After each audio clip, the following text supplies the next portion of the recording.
안녕하세요, 여러분. 오늘은 우리 시니어들이 가장 궁금해하는 이야기를 나눠보려고 합니다. 바로 통장에 돈이 얼마나 있어야 마음이 편할까?에 대한 이야기입니다. 먼저 여러분께 질문을 하나 드리고 싶습니다. 아침에 눈을 뜨면 가장 먼저 무슨 생각이 드시나요? 오늘 날씨는 어떨까? 오늘은 뭘 먹을까? 이런 생각들이 먼저 떠오르실 텐데요. 하지만 마음 한구석에서는 이런 생각도 스치지 않나요? 혹시 오늘 갑자기 돈 들어갈 일이 생기면 어떡하지? 이런 걱정은 나이가 들수록 더 커집니다. 젊었을 때는 돈이 떨어지면 더 벌면 되지라고 생각했지만 이제는 상황이 다르죠. 그래서 오늘은 왜 우리에게 통장의 돈이 중요한지 천천히 이야기해 보겠습니다. 잠깐 상상해 보세요. 통장에 돈이 넉넉하게 들어있을 때의 기분을 말이에요. 시장에 나가서 손주가 좋아하는 딸기를 볼 때, 아, 이거 비싸네 하면서도, 그래도 우리 손주 좋아하니까 하며 기분 좋게 사게 됩니다. 병원에 가서 의사 선생님이 혹시 추가로 검사를 받아보시겠어요? 라고 물으면, 네, 해주세요라고 망설임 없이 대답할 수 있습니다. 손주가 학원비가 부족하다고 전화를 걸어와도 얼마나 필요해? 라고 물으면서도 마음은 이미 도와주기로 결정되어 있습니다. 친구들과 만나서 밥을 먹을 때도 내가 낼게 라는 말을 자연스럽게 할 수 있어요. 이런 순간들이 바로 돈이 우리에게 주는 마음의 여유입니다. 하지만 통장 잔고가 바닥을 보이고 있을 때는 어떨까요? 같은 상황들이 완전히 다르게 느껴집니다. 시장에 가서도 가격표만 쳐다보게 되고 이것도 비싸네, 저것도 비싸네 하며 결국 제일 싼 것만 찾게 됩니다. 손주가 좋아하는 딸기를 보면서도 다음에 사주마 하며 돌아서게 되죠. 병원에서 의사 선생님이 추가 검사를 권하면 꼭 해야 할까요? 안 해도 괜찮죠? 라고 불안하게 웃으며 되묻게 됩니다. 사실 건강이 가장 중요하다는 걸 알면서도 돈 걱정이 앞서는 거예요. 손주가 도움을 청하면 마음은 도와주고 싶지만 미안하다. 할머니도 지금 여유가 없어라고 말해야 하는 상황이 생깁니다. 이때 느끼는 마음의 무거움은 말로 다 설명할 수 없죠. 친구들과 만날 때도 마찬가지입니다. 오늘 내가 낼게라는 말 대신 각자 계산하자고 먼저 말하게 되고 심지어는 만나는 것 자체를 피하게 되기도 합니다. 돈 때문에 사람 만나는 것이 부담스러워지는 거예요. 여러분도 이런 경험이 있으시죠? 돈이 있을 때와 없을 때 같은 하루라도 완전히 다르게 느껴집니다. 통장에 돈이 넉넉할 때는 하루를 시작할 때도 마음이 가벼워요. 오늘 뭔가 좋은 일이 생길 것 같다는 기대감도 생기고 길에서 만나는 사람들에게도 먼저 인사하게 됩니다. 하지만 돈이 부족할 때는 아침부터 마음이 무겁습니다. 오늘은 또 무슨 일이 생길까 하며 걱정부터 시작하게 되고 사람들과 눈 마주치는 것도 어색해집니다. 혹시 누군가 도움을 청하면 어떡하나 싶어서요. 이런 차이는 단순히 돈의 문제가 아닙니다. 돈이 우리에게 주는 마음의 안정감, 자신감의 차이인 거예요. 통장에 돈이 있다는 것은 무슨 일이 생겨도 내가 해결할 수 있다는 믿음을 주는 것이고, 돈이 없다는 것은 혹시 무슨 일이 생기면 어떡하지? 라는 불안을 주는 것입니다.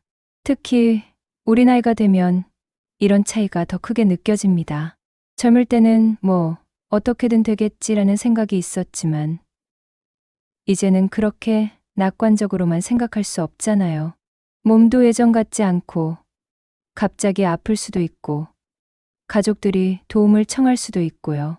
그래서 돈은 단순히 생활비가 아닙니다. 돈은 우리에게 마음의 안전망이에요. 마치 우산과 같은 거죠. 비가 오지 않을 때는 우산이 별로 중요하지 않게 느껴지지만 갑자기 비가 쏟아질 때는 우산이 있고 없고가 천지 차이가 됩니다. 통장 속의 돈도 마찬가지예요. 평소에는 그냥 숫자처럼 보이지만 갑자기 병원에 가야 하거나 가족이 도움을 청하거나 예상치 못한 일이 생겼을 때는 그 숫자가 우리를 지켜주는 든든한 방패가 됩니다. 여기서 한 가지 더 중요한 점은 돈이 있을 때와 없을 때 우리가 내리는 결정들이 다르다는 것입니다. 돈이 있을 때는 좀 더 여유롭고 현명한 판단을 할 수 있어요. 예를 들어, 몸이 아플 때 조금 더 좋은 병원에 가보자. 검사를 제대로 받아보자라고 결정할 수 있습니다. 하지만 돈이 부족할 때는 어쩔 수 없이 절약을 우선으로 생각하게 되죠. 그냥 참고 지내자. 나중에 더 아프면 그때 병원에 가자라고 생각하게 됩니다. 이런 결정들이 쌓이면 결국 우리 삶의 질이 떨어지게 되는 거예요. 음식을 살 때도 마찬가지입니다. 돈이 있을 때는 몸에 좋은 걸 먹자. 가끔은 맛있는 것도 먹어야지라고 생각할 수 있지만 돈이 부족할 때는 항상 가격만 보게 됩니다. 이게 제일 싸네. 이걸로 며칠을 버텨야지라고 생각하면서요. 옷을 살 때도, 나들이를 할 때도, 심지어 교통비를 쓸 때도 마찬가지입니다. 돈이 있을 때는 편한 걸로 하자라고 생각할 수 있지만 돈이 없을 때는 조금 불편해도 싼 걸로 하자가 됩니다. 이런 작은 차이들이 모이면 우리 삶 전체가 달라집니다. 돈이 있을 때는 삶이 좀 더 풍요롭고 여유로워지지만 돈이 없을 때는 삶이 점점 위축되고 소극적이 됩니다. 그런데 여기서 가장 안타까운 점은 돈이 없을 때 우리가 사람들과의 관계에서도 위축된다는 것입니다. 자식들한테도, 친구들한테도, 이웃들한테도 혹시 내가 부담이 되는 건 아닐까? 라는 생각을 하게 되거든요. 예를 들어, 자식이 엄마, 아빠, 우리 집에 놀러 오세요라고 하면 돈이 있을 때는 그래, 가야지. 뭔가 맛있는 것도 사가지고라고 생각합니다. 하지만 돈이 없을 때는 빈손으로 갈 수는 없는데 뭘 사가지고 갈까? 돈만 들어가네라고 생각하면서 가는 것 자체를 꺼리게 됩니다. 친구들과 만날 때도 마찬가지죠. 돈이 있을 때는 오랜만에 만나서 좋은 데 가서 밥도 먹고 차도 마시자라고 생각하지만 돈이 없을 때는 만나면 또 돈 들어가는데 그냥 집에 있자라고 생각하게 됩니다. 이렇게 되면 점점 사람들과의 만남이 줄어들고 혼자 있는 시간이 많아집니다.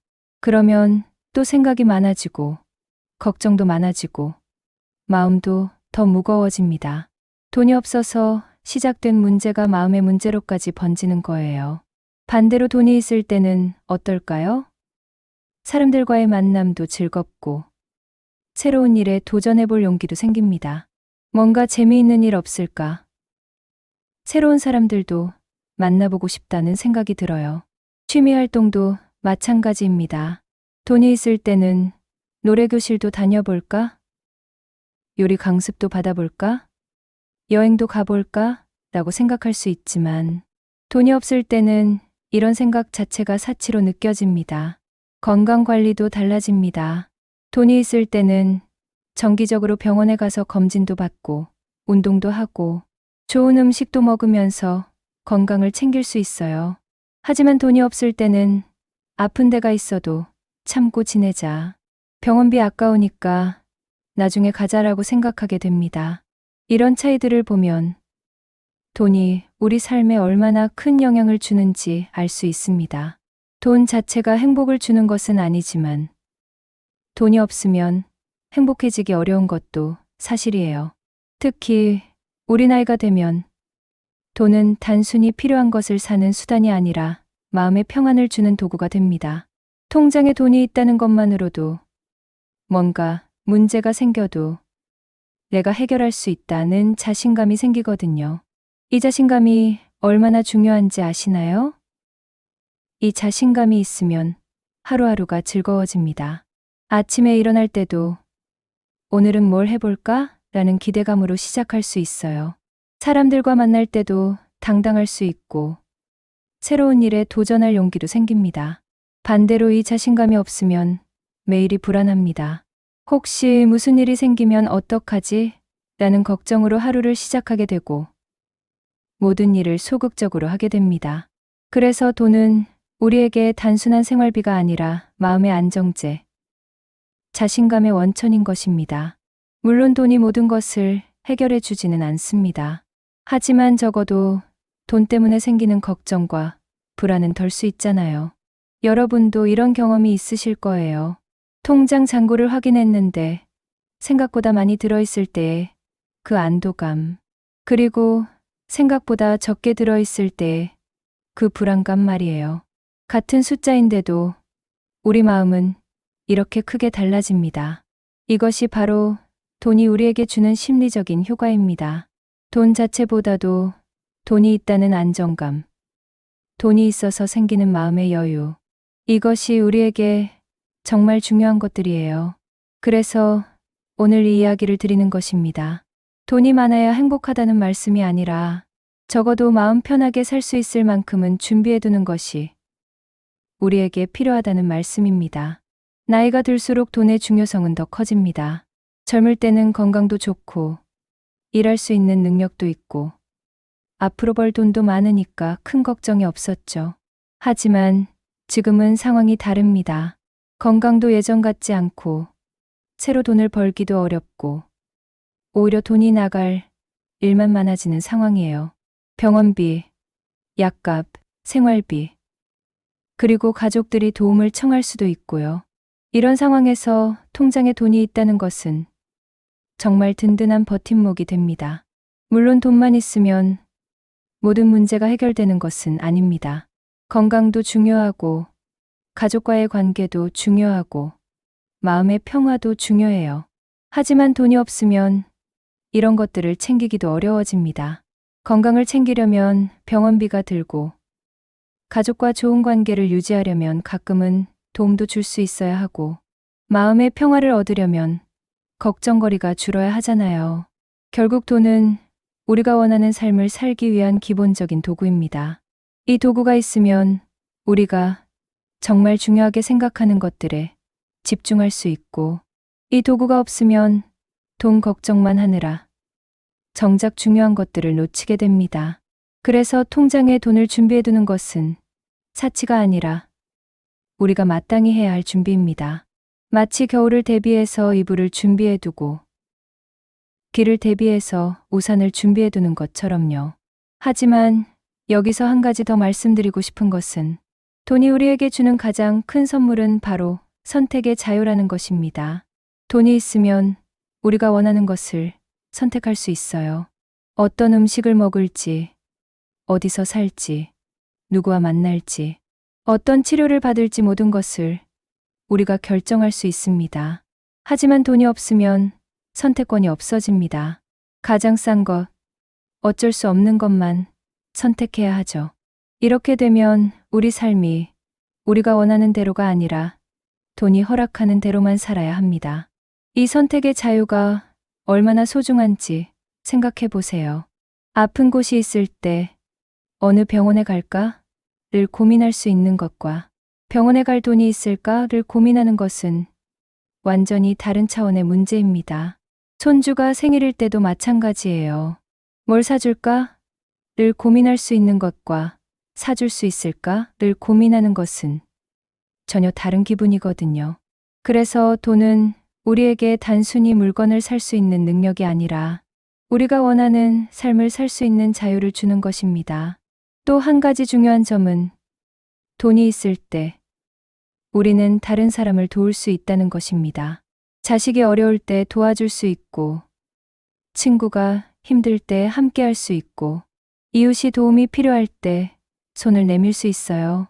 이런 일들이 우리에게 얼마나 큰 보람을 주는지 아시죠? 누군가를 도와줄 수 있다는 것, 누군가에게 힘이 되어줄 수 있다는 것은 돈으로도 살 수 없는 기쁨을 줍니다. 하지만 돈이 없으면 이런 기쁨도 누릴 수 없어요. 오히려 다른 사람의 도움을 받아야 하는 상황이 생기고 그럴 때마다 마음이 무거워집니다. 돈이 있다는 것은 우리가 베풀 수 있는 사람이 된다는 뜻이기도 합니다. 받기만 하는 사람이 아니라 줄 수도 있는 사람이 되는 거죠. 이것이 우리의 자존감에도 큰 영향을 줍니다. 나이가 들어서도 누군가에게 도움이 되는 사람으로 살 수 있다는 것. 이것만큼 소중한 일이 또 있을까요? 여러분, 지금까지 왜 통장에 돈이 필요한지에 대해서 이야기해봤습니다. 돈 자체가 목적이 아니라 돈이 우리에게 주는 마음의 평안, 선택의 자유, 그리고 다른 사람을 도울 수 있는 능력이 정말 소중하다는 것을 말씀드리고 싶었어요. 물론 돈이 모든 것을 해결해 주지는 않습니다. 건강을 돈으로 살 수는 없고 사랑을 돈으로 살 수도 없어요. 하지만 돈이 있으면 건강을 지키기 위해 더 노력할 수 있고 사랑하는 사람들과 더 좋은 시간을 보낼 수 있습니다. 그래서 통장에 돈을 준비해 두는 것은 우리가 정말 소중하게 생각하는 것들을 지키기 위한 준비라고 할 수 있어요. 다음 시간에는 그럼 도대체 얼마나 준비해야 하는지에 대해서 구체적으로 이야기해 보겠습니다. 막연하게 돈이 필요하다가 아니라 이 정도는 있어야 안심할 수 있다는 현실적인 기준에 대해서요.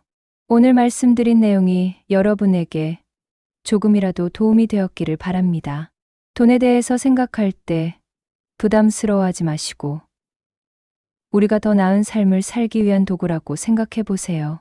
여러분이 가장 궁금해하시는 질문에 대해 답해 보려고 합니다. 도대체 얼마나 있어야 마음이 놓일까 하는 질문 말이에요. 이 질문을 받을 때마다 저도 참 어렵다고 생각합니다. 왜냐하면 사람마다 상황이 다르고 필요한 돈의 크기도 다르거든요. 어떤 분은 매달 100만 원이면 충분하다고 하시고 또 어떤 분은 200만 원도 부족하다고 하세요. 그래서 오늘은 여러 가지 기준을 가지고 현실적으로 접근해 보겠습니다. 먼저 통계부터 말씀드릴게요. 정부에서 조사한 자료를 보면 65세 이상 부부가 한 달에 쓰는 돈이 평균 250만 원 정도라고 합니다. 혼자 사시는 분들은 150만 원 정도고요. 이 숫자를 보시면 어떠세요? 생각보다 많네 하시는 분도 있고 아니다. 이 정도로는 부족해 하시는 분도 있을 거예요. 그런데 여기서 중요한 건 이 돈이 어디에 쓰이는지입니다. 가장 큰 부분이 생활비예요. 밥 먹고, 전기세 내고, 가스비 내고, 옷 사고 하는 기본적인 생활에 드는 돈이죠. 그 다음이 의료비입니다. 나이가 들수록 병원에 갈 일이 많아지고, 약값도 만만치 않거든요. 또 교통비도 있고, 통신비도 있고, 가끔 친구들이나 가족들과 만날 때 쓰는 돈도 있어요. 이런 것들을 다 합치면 생각보다 돈이 많이 듭니다. 그런데 여기서 한 가지 더 생각해 봐야 할 것이 있어요.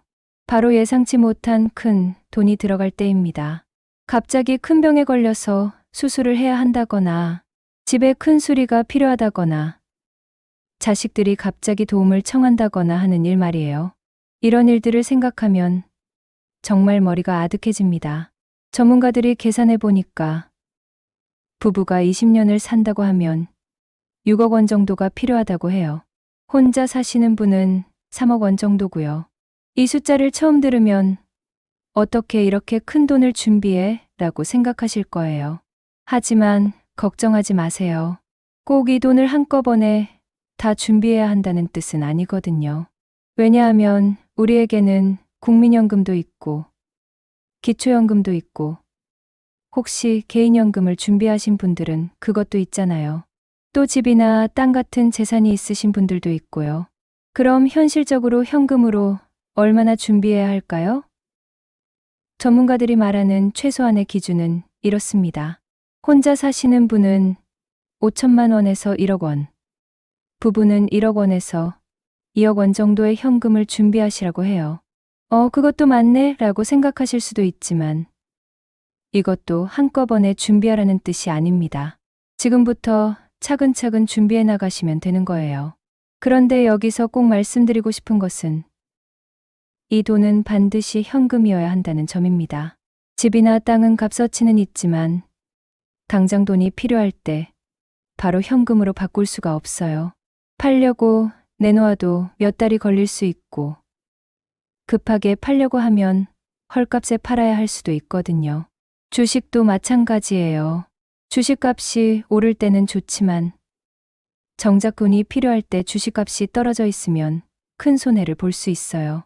그래서 급할 때 바로 쓸 수 있는 현금이 중요한 거예요. 그럼 이 현금을 어떻게 준비할까요? 크게 세 가지 방법이 있습니다. 첫 번째는 예금이에요. 은행의 정기예금이나 적금 말이죠. 이자는 많이 주지 않지만 안전하고 언제든지 찾아 쓸 수 있어요. 특히 우리 나이에는 안전이 가장 중요하거든요. 두 번째는 국채나 회사채 같은 채권입니다. 이것도 예금보다는 이자를 조금 더 주지만 비교적 안전해요. 다만 중간에 팔려고 하면 손해를 볼 수도 있으니까 주의가 필요합니다. 세 번째는 펀드예요. 이것은 조금 더 많은 이자를 받을 수 있지만 그만큼 위험도 있어요. 돈을 잃을 수도 있거든요. 그래서 우리 나이에는 너무 많은 돈을 펀드에 넣지 않는 것이 좋습니다. 제가 추천하는 방법은 이렇습니다. 전체 돈의 70% 정도는 예금으로 안전하게 보관하시고 20% 정도는 국채 같은 안전한 채권에 나머지 10% 정도만 조금 더 수익률이 높은 상품에 투자하시라는 거예요. 예를 들어서 1억 원이 있다면 7천만 원은 은행, 예금에 2천만 원은 국채에 1천만 원은 안전한 펀드에 넣는 식으로요. 이렇게 하면 안전하면서도 조금이나마 더 많은 이자를 받을 수 있어요. 그런데 여기서 또 중요한 것은 이 돈을 어떻게 나눠서 보관하느냐입니다. 전문가들은 3단계로 나누라고 해요. 첫 번째 단계는 비상금입니다. 갑자기 병원에 가야 하거나 급한 일이 생겼을 때 바로 쓸 수 있는 돈이에요. 이 돈은 통장에서 바로 찾을 수 있게 보관해야 합니다. 대략 6개월치 생활비 정도면 충분해요. 한 달에 200만 원을 쓴다면 1200만 원 정도 되겠네요. 두 번째 단계는 생활비입니다. 매달 쓰는 돈을 말하는데 이것은 정기적으로 들어오는 연금이나 이자로 충당하는 것이 좋아요. 만약 연금이 부족하다면 예금에서 매달 조금씩 찾아서 쓰셔야 합니다. 세 번째 단계는 큰일 대비금입니다. 큰 병이 생겼을 때나 집을 수리해야 할 때, 자식들을 도와줘야 할 때 쓰는 돈이에요. 이 돈은 조금 더 이자를 주는 상품에 넣어도 괜찮아요. 당장 쓸 돈은 아니니까요. 그럼 구체적으로 어떻게 계산해 볼까요? 예를 들어서 부부가 한 달에 200만 원을 쓴다고 해보죠. 비상금으로는 200만 원 곱하기 6개월. 그러니까 1200만 원이 필요해요. 이 돈은 자유적금이나 보통예금에 넣어두시면 됩니다. 생활비는 매달 200만 원씩 필요한데 만약 국민연금과 기초연금을 합쳐서 150만 원을 받는다면 매달 50만 원씩 부족하겠네요. 20년 동안이라고 하면 50만 원 곱하기 12개월 곱하기 20년. 그러니까 1억 2천만 원이 필요합니다. 큰일 대비금은 대략 5천만 원 정도 준비하시면 될 것 같아요. 그러면 총합이 1200만 원 더하기 1억 2천만 원 더하기 5천만 원. 그러니까 1억 8200만 원 정도가 필요하다는 계산이 나옵니다. 어머, 이렇게 많은 돈을 어떻게 준비해? 라고 생각하실 거예요. 하지만 걱정하지 마세요. 이것도 방법이 있어요. 만약 지금 55세이고 65세까지 10년의 시간이 있다면 매달 150만 원씩 저축하면 됩니다. 이자까지 포함하면 조금 더 적게 모아도 되고요. 그래도 매달 150만 원은 너무 많아라고 하시는 분들도 있을 거예요. 그럼 목표를 조금 낮춰보세요. 1억 8천만 원이 아니라 1억 원을 목표로 해보는 거죠. 그럼 매달 80만 원 정도만 모으면 됩니다. 또 다른 방법은 지금 가지고 있는 재산을 활용하는 거예요. 집이 있으시다면 나중에 집을 팔아서 작은 집으로 이사하고 차액을 생활비로 쓰는 방법도 있어요. 요즘 하우스푸어라는 말도 있잖아요. 집은 크지만 생활비가 부족한 상황이라면 집을 바꾸는 것도 현명한 선택일 수 있습니다. 또 연금을 더 받는 방법도 있어요. 국민연금을 조금 더 오래 납부하시거나 개인연금에 가입하시는 것도 좋은 방법입니다. 그런데 여기서 한 가지 더 말씀드리고 싶은 것은 돈을 모으는 것도 중요하지만 돈을 현명하게 쓰는 것도 중요하다는 점입니다. 예를 들어서 건강관리에 투자하는 것은 정말 중요해요. 지금 운동도 하고 좋은 음식도 먹고 정기검진도 받으면서 건강을 지키면 나중에 병원비를 훨씬 덜 쓸 수 있거든요. 건강한 한 달과 아픈 한 달에 드는 비용 차이가 엄청나니까요. 보험도 마찬가지예요. 실비보험이나 암보험 같은 것들을 미리 준비해 두시면 큰 병이 생겼을 때 준비해 둔 돈을 지킬 수 있어요. 또 집안의 안전시설을 미리 점검해 두시는 것도 좋습니다. 화재나 사고가 나면 큰 돈이 들어가니까 미리미리 점검하고 고쳐두시면 나중에 큰 돈을 아낄 수 있어요. 세금 관리도 중요합니다. 연금이나 이자에도 세금이 붙거든요. 세금을 덜 내는 방법들을 알아보시고 활용하시면 같은 돈으로도 더 많이 모을 수 있어요. 그리고 가족들과의 대화도 중요해요. 자식들과 미리 노후 계획에 대해서 이야기해 보시고 서로의 상황을 이해하는 것이 필요합니다. 혹시 자식들이 도움을 줄 수 있는 부분이 있다면 미리 계획을 세우는 것도 좋고요. 하지만 무엇보다 중요한 것은 자식들에게 의존하지 않고 독립적으로 살 수 있는 계획을 세우는 것입니다. 자식들도 자기 생활이 있고 자식들 나름대로 어려운 점이 있을 수 있거든요. 그럼 지금까지 말씀드린 내용을 정리해 볼게요. 첫째, 현금으로 최소 5천만 원에서 2억 원 정도를 준비하세요. 정확한 금액은 여러분의 생활 수준과 상황에 따라 달라집니다. 둘째, 이 돈은 비상금, 생활비, 큰일 대비금으로 나눠서 관리하세요. 셋째, 대부분은 안전한 예금에 일부만 조금 더 수익률이 높은 상품에 투자하세요. 넷째, 지금부터 계획적으로 모아가되 무리하지는 마세요. 다섯째, 건강관리나 보험 같은 것에 미리 투자해서 나중에 큰 돈이 나가는 것을 막으세요. 그런데 여기서 한 가지 더 말씀드리고 싶은 것은 돈의 가치가 시간이 지나면서 변한다는 점입니다. 물가가 오르면 같은 돈으로도 살 수 있는 것들이 줄어들잖아요. 20년 전 1,000원으로 살 수 있던 것과 지금 1,000원으로 살 수 있는 것이 다르듯이 말이에요. 그래서 돈을 모을 때도 물가 상승을 고려해야 합니다. 매년 물가가 2에 3%씩 오른다고 하면 우리가 모은 돈의 가치는 그만큼 떨어지는 것이거든요. 이를 해결하는 방법 중 하나가 물가 상승률보다 조금이라도 높은 이자를 받는 것입니다.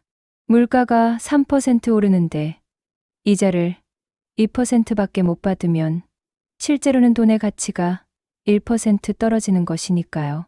하지만 너무 높은 수익률을 쫓아서 위험한 투자를 하시면 안 됩니다.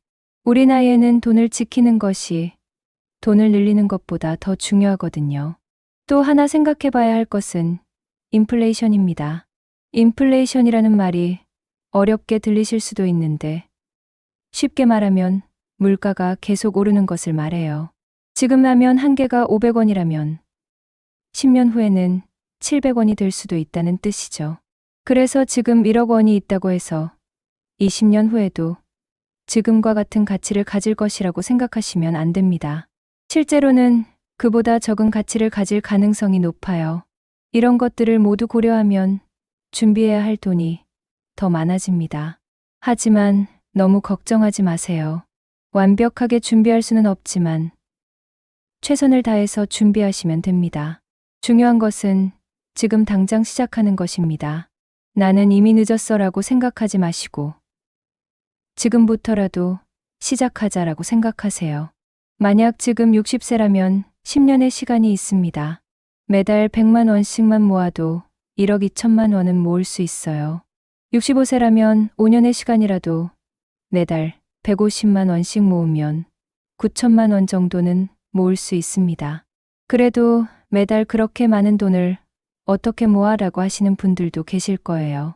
그럼 목표 금액을 조금 낮추시거나 아니면 모으는 기간을 조금 더 길게 잡으시면 됩니다. 예를 들어서 목표를 1억 원 대신 5천만 원으로 낮추면 매달 모아야 할 돈도 절반으로 줄어들어요. 완벽하지는 않겠지만 그래도 아무것도 준비하지 않는 것보다는 훨씬 낫잖아요. 또 다른 방법은 지출을 줄이는 것입니다. 지금 쓰고 있는 돈 중에서 꼭 필요하지 않은 것들을 찾아보세요. 예를 들어서 쓰지 않는 보험이나 구독 서비스, 너무 자주 가는 외식, 충동 구매하는 물건들 말이에요. 이런 것들을 줄이면 매달 10만 원, 20만 원씩은 아낄 수 있을 거예요. 그 돈을 저축하시면 됩니다. 또 가끔 들어오는 돈들도 있잖아요. 자식들이 주는 용돈, 명절 때 받는 선물, 꼭 시일을 해서 받는 돈들 말이에요. 이런 돈들을 다 쓰지 마시고 일부는 저축하시면 목표에 더 빨리 도달할 수 있어요. 그리고 혹시 지금 가지고 있는 물건들 중에서 팔 수 있는 것들이 있는지도 살펴보세요. 쓰지 않는 귀금속이나 골동품, 책, 가전제품 등등 말이에요. 요즘은 중고거래가 활발해서 생각보다 좋은 값에 팔 수 있을 거예요. 하지만 무엇보다 중요한 것은 꾸준히 하는 것입니다. 처음에는 의욕이 넘쳐서 많은 돈을 저축하다가 나중에 지쳐서 포기하시는 분들이 많거든요. 그보다는 적은 금액이라도 꾸준히 하시는 것이 좋습니다. 예를 들어서 매달 50만 원을 저축하는 것이 부담스럽다면 30만 원부터 시작하세요. 익숙해지면 조금씩 늘려가시면 됩니다. 또 한 가지 팁을 드리면 자동이체를 활용하시라는 것입니다. 매달 일정한 날짜에 자동으로 돈이 저축되도록 설정해 두시면 귀찮게 은행에 가지 않아도 되고 깜빡할 염려도 없어요. 그리고 저축하는 돈은 따로 통장을 만들어서 관리하세요. 생활비 통장과 섞여 있으면 자꾸 쓰게 되거든요. 아예 다른 은행에 통장을 만드시는 것도 좋은 방법입니다. 여러분, 지금까지 얼마나 준비해야 하는지에 대해서 이야기해 봤습니다. 처음에는 큰 금액 때문에 부담스러우실 수도 있지만 계획적으로 접근하시면 충분히 가능한 일입니다. 중요한 것은 완벽하지 않아도 된다는 점입니다. 모든 상황에 완벽하게 대비할 수는 없어요. 하지만 최선을 다해서 준비하시면 적어도 큰 어려움 없이 노후를 보내실 수 있을 거예요. 돈이 모든 것을 해결해 주지는 않지만 적어도 돈 걱정 없이 살 수 있다면 더 행복한 노후를 보낼 수 있을 거예요. 통장에 왜 돈이 필요한지, 그리고 얼마나 준비해야 하는지에 대해 이야기해 봤는데요.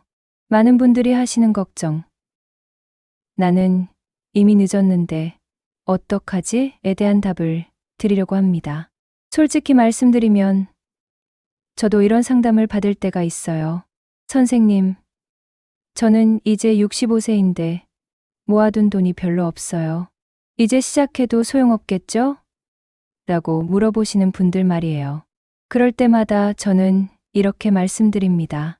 아니에요. 지금부터라도 시작하시면 분명히 달라질 수 있어요. 왜냐하면 실제로 그런 분들을 많이 봤거든요. 60대, 70대에 시작해서도 상황을 크게 바꾸신 분들을요. 물론 20대, 30대부터 준비하신 분들과 똑같은 결과를 기대할 수는 없어요. 하지만 아무것도 안 하는 것과 뭔가라도 하는 것 사이에는 엄청난 차이가 있습니다. 예를 들어볼게요. 65세인 김 할아버지가 계시다고 해보죠. 지금 모아둔 돈은 1천만 원뿐이고 매달 연금으로 100만 원을 받고 계신다고 합시다. 이제 와서 뭘 더 할 수 있겠어? 라고 생각하실 수도 있지만 그렇지 않아요. 김 할아버지가 매달 30만 원씩만 아껴서 저축한다면 어떻게 될까요? 10년 후인 75세에는 3,600만 원이 더 늘어나요. 처음에 있던 1천만 원과 합치면 4,600만 원이 되는 거죠. 이자까지 생각하면 5천만 원 가까이 될 수 있어요. 그래봤자 5천만 원이잖아 라고 생각하실 수도 있지만 이 돈이 있고 없고는 정말 큰 차이예요. 갑자기 큰 병이 생겼을 때, 집에 큰 수리가 필요할 때, 이 돈이 있으면 당황하지 않고 대처할 수 있거든요. 또 다른 예를 들어볼게요. 62세인 박 할머니는 지금까지 집안일만 하시다가 남편이 돌아가시고 나서 혼자가 되셨어요. 연금은 얼마 안 되고 모아둔 돈도 많지 않아요. 이제 어떻게 살지라는 걱정이 앞섰죠. 하지만 박 할머니는 포기하지 않으셨어요. 아파트 관리사무소에서 청소 일을 시작하셨어요. 하루에 4시간, 주 5일 일해서 매달 80만 원 정도를 받으셨죠. 힘들었지만 3년을 계속 하시니까 3천만 원 가까이 모으셨어요. 그리고 나서는 무릎이 아파서 일을 그만두셨지만 그 3천만 원이 있어서 마음이 한결 편해지셨다고 해요. 적어도 당장 굶지는 않겠구나 하는 안도감이 생기신 거죠. 이런 애들을 보시면 알 수 있듯이 나이가 많다고 해서 아무것도 할 수 없는 것은 아니에요. 중요한 것은 시작하는 것입니다. 그럼 구체적으로 어떻게 시작할 수 있을까요? 여러 가지 방법이 있어요. 첫 번째로 매달 조금씩이라도 저축하는 습관을 들이는 것입니다. 나는 연금밖에 들어오는 돈이 없는데 어떻게 저축해? 라고 하실 수도 있어요. 하지만 지출을 조금만 줄여도 저축할 여유가 생길 수 있어요. 예를 들어서 매달 연금 150만 원을 받는다고 해보죠. 지금까지는 이 돈을 다 써왔을 거예요. 하지만 여기서 10만 원만 아껴보세요. 전체 돈의 7% 정도밖에 안 되는 작은 금액이에요. 이 10만 원을 어떻게 아낄 수 있을까요? 외식을 한 번 덜 하기, 택시 대신 버스 타기, 필요 없는 물건 안 사기, 전기료 아끼기 등등 방법은 많아요. 처음에는 불편할 수도 있지만 익숙해지면 별로 어렵지 않아요. 그런데 10만 원이 뭐가 대단하냐고 생각하실 수도 있어요. 하지만 10년 동안 매달 10만 원씩 모으면 1200만 원이에요. 여기에 이자까지 붙으면 1400만 원 정도가 될 수 있어요. 이 돈이 있고 없고는 정말 큰 차이거든요. 만약 20만 원을 아낄 수 있다면 10년 후에는 2800만 원 정도가 될 거예요. 30만 원을 아낄 수 있다면 4200만 원 정도 되고요. 그래도 그런 큰 돈을 어떻게 아껴? 라고 하시는 분들을 위해 구체적인 방법들을 말씀드릴게요. 먼저 가장 쉬운 것부터 시작해보죠. 통신비, 절약입니다. 지금 핸드폰 요금을 얼마나 내고 계시나요? 혹시 필요 없는 서비스에 돈을 내고 있지는 않으신가요? 통신사에 가서 상담받아 보시면 매달 1만 원, 2만 원씩 아낄 수 있을 거예요. 보험료도 점검해 보세요. 예전에 가입한 보험 중에 지금은 필요 없는 것들이 있을 수 있어요. 또는 같은 보장인데 보험료가 더 싼 상품으로 바꿀 수 있는 것들도 있고요. 이것만으로도 매달 몇만 원씩 아낄 수 있어요. 구독 서비스도 확인해 보세요. 신문이나 잡지, 케이블 TV, 인터넷 서비스 등등 말이에요. 실제로는 별로 보지도 않으면서 매달 돈만 나가는 것들이 있을 거예요. 전기료, 가스비도 아낄 수 있어요. 사용하지 않는 전기 제품의 플러그를 뽑아두고 난방 온도를 1에 2도만 낮춰도 매달 몇만 원씩 아낄 수 있어요. 외식비도 줄일 수 있어요.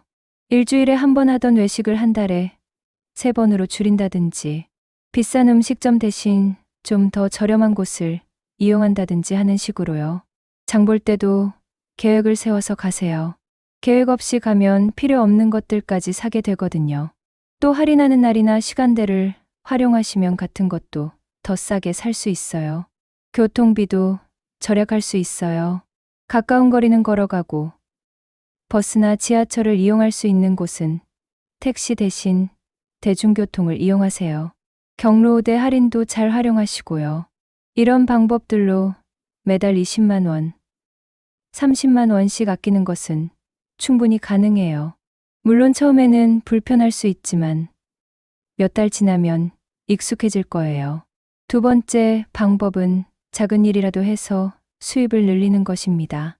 나이가 이런데 무슨 일을 해? 라고 생각하실 수도 있지만 요즘은 시니어들이 할 수 있는 일들이 많아요. 예를 들어서 아파트 관리사무소나 마트에서 하는 간단한 일들이 있어요. 하루에 3배, 4시간, 주 3배, 4일만 일해도 매달 50만 원, 80만 원 정도는 벌 수 있어요. 또 요즘은 배달 일도 많아요. 오토바이는 어렵더라도 부부로 하는 배달 일도 있거든요. 자신의 체력에 맞춰서 할 수 있어요. 집에서 할 수 있는 일들도 있어요. 손재주가 있으시다면 뜨개질이나 수선, 음식 만들기 같은 일들을 해서 용돈을 벌 수 있어요. 요즘은 인터넷으로도 이런 일들을 찾을 수 있어요. 경험이 많으시다면 상담이나 교육 일도 할 수 있어요. 젊은 사람들에게 인생 경험을 나눠주거나 요리나 재봉 같은 기술을 가르쳐주는 일들 말이에요. 물론 무리해서 일할 필요는 없어요. 건강이 가장 중요하니까 자신의 체력에 맞는 일을 선택하세요. 하지만 할 수 있는 범위에서 조금이라도 수입을 늘리면 저축할 수 있는 돈이 그만큼 많아져요. 세 번째는 지금 가지고 있는 것들을 활용하는 방법입니다. 혹시 집에 쓰지 않는 물건들이 많이 있으시지 않나요? 옷, 가전제품, 책, 장식품 등등 말이에요. 요즘은 중고거래가 활발해서 이런 것들을 팔아서 돈을 만들 수 있어요. 처음에는 어려우실 수도 있지만 자식들이나 손주들한테 도움을 받으시면 됩니다. 또 혹시 쓰지 않는 공간이 있다면 그것도 활용할 수 있어요. 방 하나를 월세로 내준다든지 주차 공간을 빌려준다든지 하는 식으로요. 저축하는 방법도 중요해요. 그냥 통장에 넣어두기만 하면 이자가 거의 안 붙거든요. 조금이라도 이자를 더 받을 수 있는 방법들을 찾아보세요.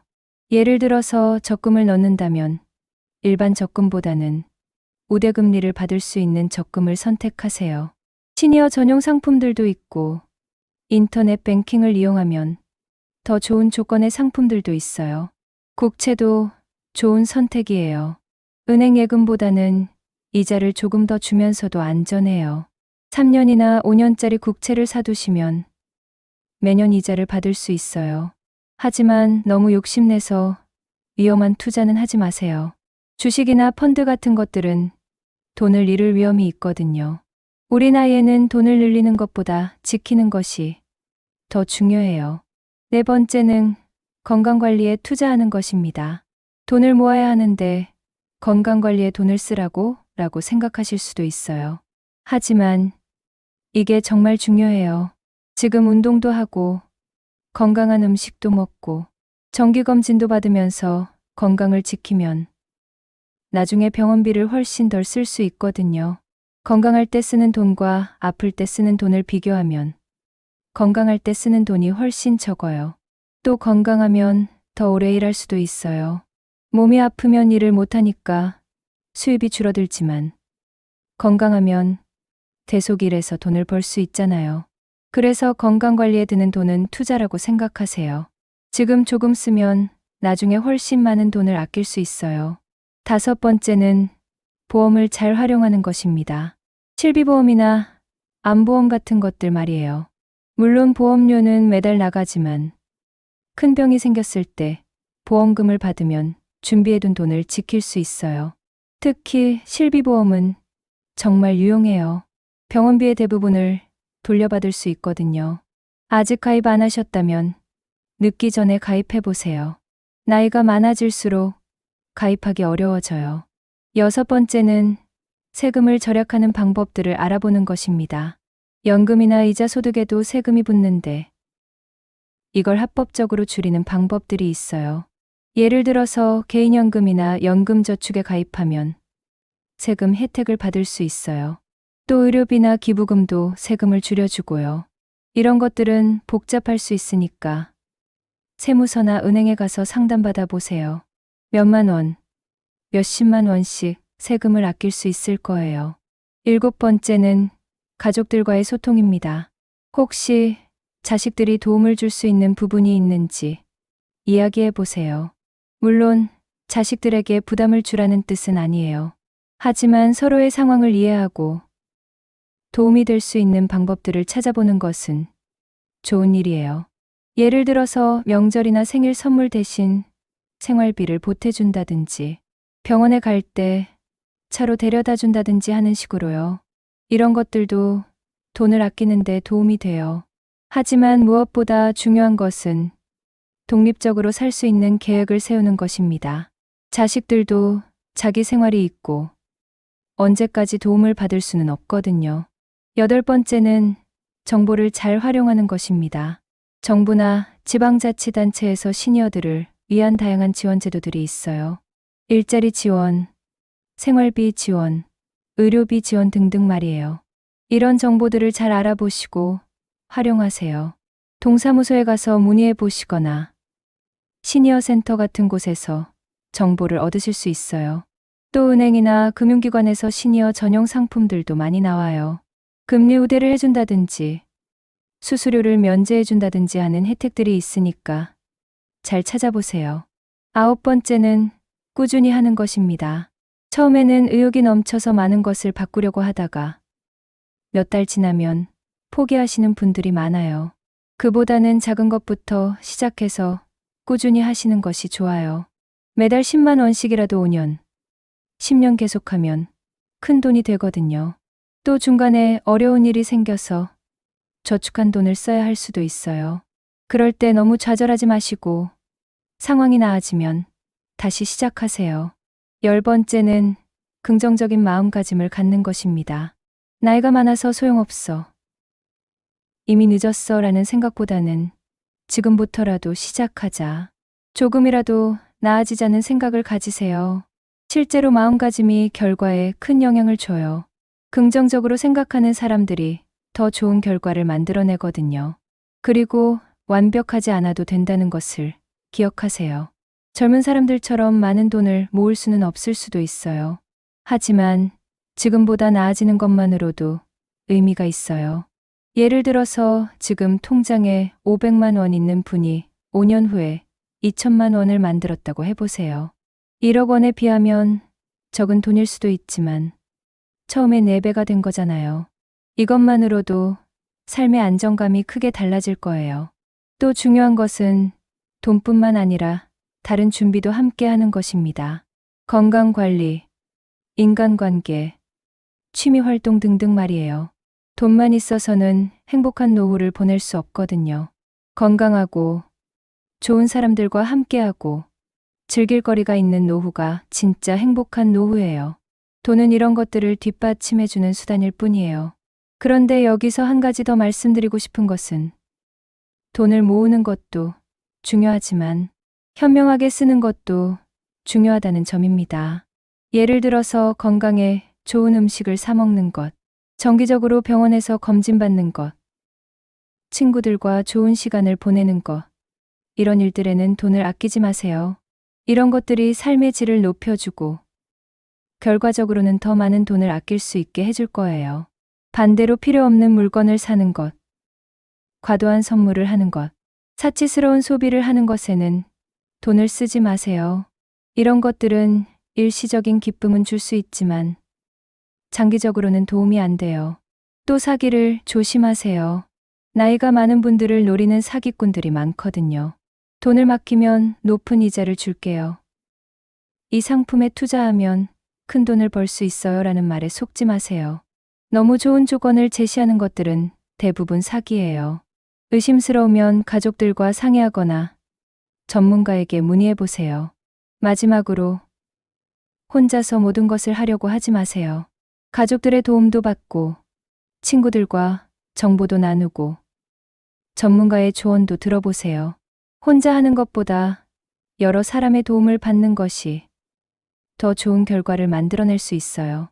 여러분, 지금까지 지금부터라도 늦지 않다는 마음으로 할 수 있는 일들에 대해서 이야기해봤습니다. 처음에는 막막하실 수도 있지만 하나씩 시작해보시면 분명히 변화를 느끼실 수 있을 거예요. 중요한 것은 시작하는 것입니다. 완벽하지 않아도 되고 많지 않아도 돼요. 지금보다 조금이라도 나아지는 것을 목표로 하세요. 그리고 기억하세요. 나이가 많다고 해서 아무것도 할 수 없는 것이 아니에요. 지혜와 경험이 있는 여러분이라면 충분히 해낼 수 있습니다. 오늘도 건강하시고 평안하시길 바랍니다. 감사합니다.